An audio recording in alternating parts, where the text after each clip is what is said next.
So every month AI companies release some new tools and models, and somebody who is not in tech, it's very difficult to keep up with all the developments. So in this video I want to discuss about the models and what they are, and the models from different companies. So I'll keep the video very simple and to the point. So I'll be discussing about the top companies in America and China. Most of the video is about American companies, the top four, which are Anthropic, Google, xAI, and OpenAI. So starting with American companies, so there are four companies leading the way. We are discussing models in this video.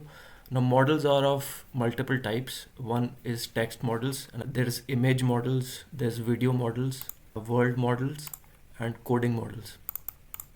So text models, what are text models and what are they used for?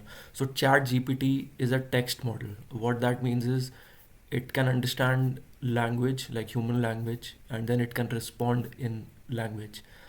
The use cases of text models are chatbots, summarization, content generation, and translation into different languages, legal, financial, medical, drafts, and personal assistant. Considering these four companies, in 2018, OpenAI launched GPT-1, which is a model, which is a text model. And when we got ChatGPT in 2022, it was GPT 3.5, so it was the third version of it, and that got released to the public. So anytime you see GPT, that refers to a model by this company, OpenAI. And right now in 2026, we have GPT 5.2. And similarly, Anthropic is the second one. Their model is called Claude. So wherever you see the term Claude, it's by Anthropic. In Claude families, they have a model called Opus. They have Sonnet, they have Haiku, and right now their latest model is Claude Opus 4.6. So Claude is Anthropic's model.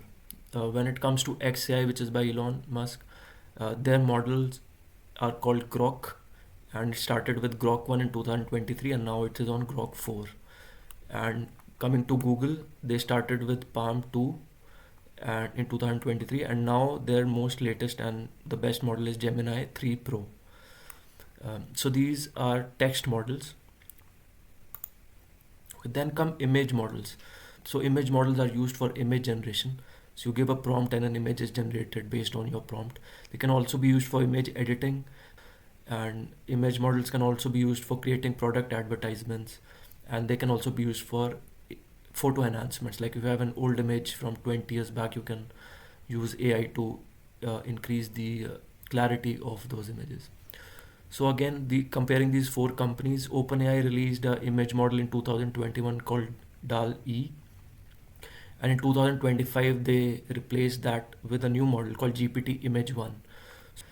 And coming to Anthropic, they have a Claude 3 vision model.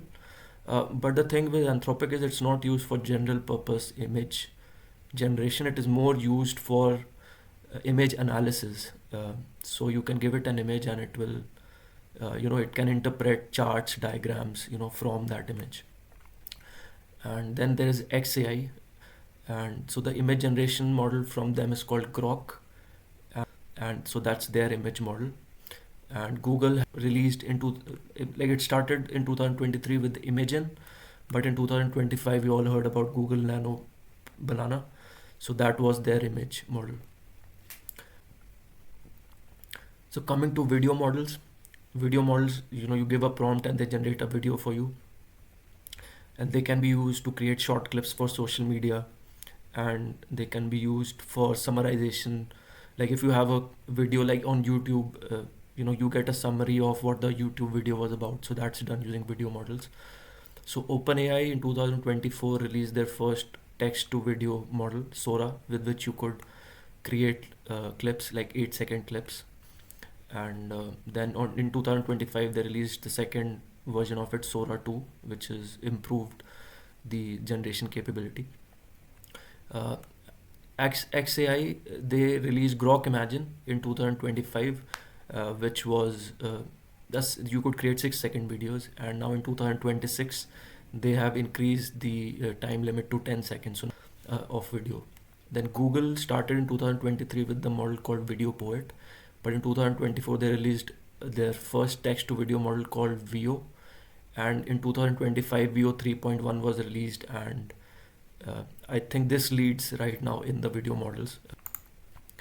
Then come world models. Now world models are similar to video because they create a video, but it's more of a 3D environment, and it's an interactive 3D environment. It's used for game design and simulation, and it's used for virtual and augmented reality and generation of 3D worlds. So let's say you want to design a game where you want a character to roam around on, let's say, Mars. So you can prompt that, and it will create a whole world where you'll see the character, and then you can move the character, and the laws of physics apply to it. Like in a normal video model, you can't change the video. You can only tell it to generate a video, and once it's generated, you can't like interact with it or change it. But world models let you create a scene or a 3D world, and you can interact with that world. And so Google is the only one doing something in it right now. In 2024, they started developing this, and their model was called Genie 1. But in Jan 2026, last month, they released Project Genie, and there's a website for them. You can go there. They have examples of these 3D worlds you can create by just prompting it, and you can interact with different elements, and you can move in different ways. So Project Genie was just released recently. So Google is leading in world models. Then comes coding models. So coding is a big part of AI. It is not just images and videos, because all the big companies right now all the technology is based on software. So the models now are used to develop software as well. So what are the use cases of coding models? So they can auto-complete code suggestions. They can debug your code. If as an engineer I'm writing something, and the model in the background keeps looking at it, and it says, okay, this can be improved.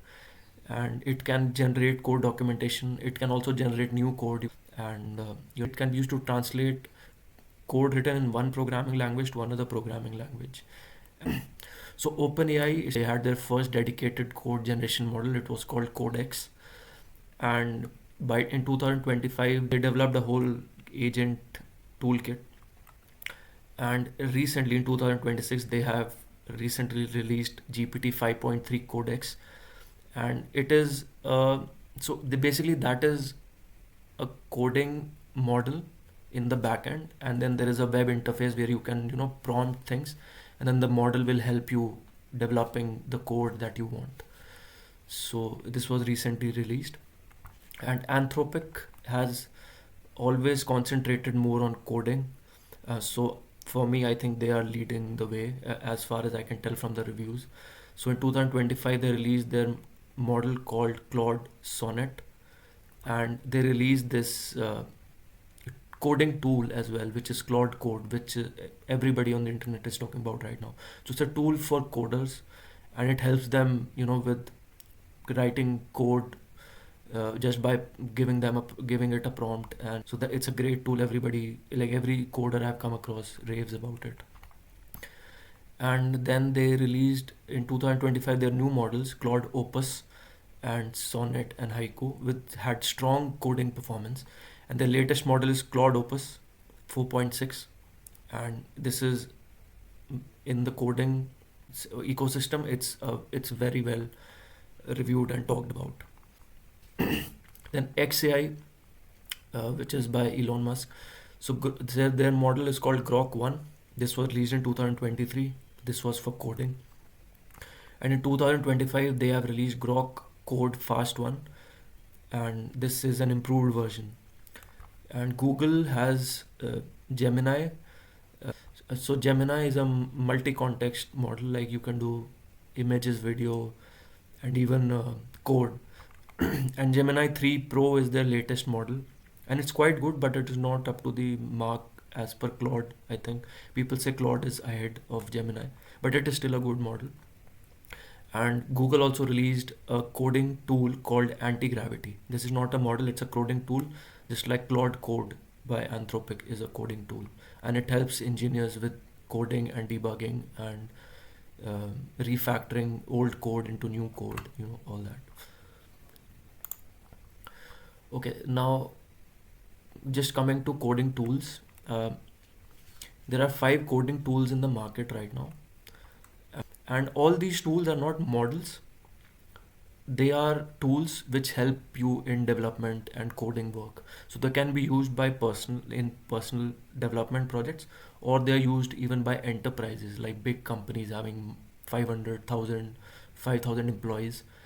And so this caters to them, where people work in a team and collaboration is needed on code. So the main differentiation point is that these are tools, these are not models. Just going through them quickly. Claude Code is used for coding. Claude Cowork is general purpose, and it is for collaborative coding between teams. It's mostly for teams, big teams. Google Antigravity, it is also coding. OpenAI Codex, this is also for coding. And Microsoft Copilot, this is mostly for code suggestions. Like if you are writing some code, and so in the backend it can help you with auto completion of code and giving you suggestions, which helps in faster coding. And these are the user targets: developers, non-technical plus technical, developers, engineers, and developers. So you can see more in this table. You can go through these, like the other important characteristics of all these tools. And there's enterprise AI. So what's the difference between enterprise AI and personal AI? So enterprise AI and the tools for enterprise AI are used to solve business problems. So they can be used in automation, they can be used in customer support, they can be used in revenue growth, they can be used for cost savings, they can be used for compliance, and they basically affect multiple employees, customers, or operations. So it's for a big team and enterprises, big companies. So OpenAI has a tool for them. They launched their ChatGPT Enterprise in 2023, and now in early 2026 they have launched GPT 5.2 and Codex. So Anthropic, their last model was Claude Opus 4.6, which is their best model. This is like top in the benchmarks for coding. And then they launched Claude Cowork in early 2026, and this is also for enterprises. So it can be used for customer support, for engineering work, for data analysis. So it uses a model plus it is a tool, giving you functionality for coding, quick coding, efficient coding. Grok doesn't have much, but for enterprises. Then Google, we already know Google has a cloud. So it's called Google Cloud. So top 3 cloud environments today are: one is AWS by Amazon, other is Azure by Microsoft, and then Google has Google Cloud. And they have this enterprise AI platform called Vertex AI, where they have integrated this with their backend model called Gemini. And Vertex provides you like different tools with which you can use the AI and develop your own solutions and projects on the cloud. So they have that. Now coming to Chinese AI models, there's just one slide on this, and so again I'm going to differentiate them on text model, image model, video, code, and 3D. And these are the big companies in China right now: Baidu, Alibaba, Tencent, Zipu, DeepSeek, Moonshot, Kuaishu, ByteDance. And you can go through this table, but Alibaba seems to be leading because it has models for 4 categories. And Qwen is quite a famous model, and it can be used to create text like ChatGPT, and it can be used to generate images, it can be used for generating videos, and it can be also used to generate code. And for 3D, there is just like Google Genie, which can create like 3D virtual worlds. Tencent has Hunyuan World and Hunyuan Video. So this is similar to Project Genie from Google. And DeepSeek also I've seen good reviews of. And DeepSeek has a text model, and it can be used to generate content and basically in text format. And Kimi was lately in the news in January. They released a coding model, uh, and it was based on the reviews. It was on par with the Claude coding model, or just a little bit below it. So it was reviewed and received well by the community. So Kimi K-2.5 was the latest one, which got released last month. And Kling AI Video, it's a text to video model which many people use. And ByteDance has a image model, Seed Dream, which is quite good based on reviews. So this presentation was about models, a quick overview.